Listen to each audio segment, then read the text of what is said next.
ఆలోచించుండ్రి. ఇలా బీజేపీ వాళ్ళు ఇంటింటికి వస్తుండ్రట, అక్షింతలు తీసుకొని వస్తుర్రట. తెచ్చిరా అక్షింతలు?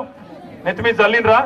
అవి ఆడికెళ్ళి రాలే, గిన్నె కంట్రోల్ బియ్యంలో పసుపు కలిపి మీ నెత్తి మీద చల్లి పీకినారు. లంగలు, పచ్చి లంగలు, దేవుడిని అడ్డం పెట్టుకుని రాజకీయం చేసే లంగలు వాళ్ళు బీజేపీ వాళ్ళు.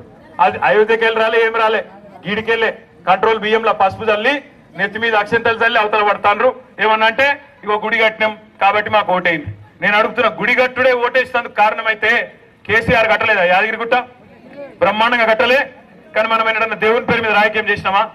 కేసీఆర్ గుడి కట్టుడే కాదు, కేసీఆర్ ఆధునిక గుళ్ళు కూడా కట్టిండు, ఆధునిక దేవాలయాలు కట్టిండు, కాళేశ్వరం లాంటి ప్రాజెక్టు కట్టిండు, మన మిటిమానేరు కట్టిండు, మన రైతుల పొలాలకు నీళ్లు ఇచ్చిండు, కన్నీళ్లు దుడిచిండు. గొంతెండకుండా మీరు రోడ్ల మీదకి వచ్చి యుద్ధాలు చేసే అవసరం లేకుండా ఇంటింటికి నల్లబెట్టి నీళ్లు ఇచ్చినోడు కేసీఆర్. గుళ్ళు కట్టిండు, ఆధునిక దేవాలయాలు కట్టిండు. కానీ ఇలా బీజేపీ వాళ్ళని అడిగితే ఏం చేసినవయ్యా, ఎందుకు ఓటేయాలంటే వాళ్ళకి వేరే ఏమి తెలియదు.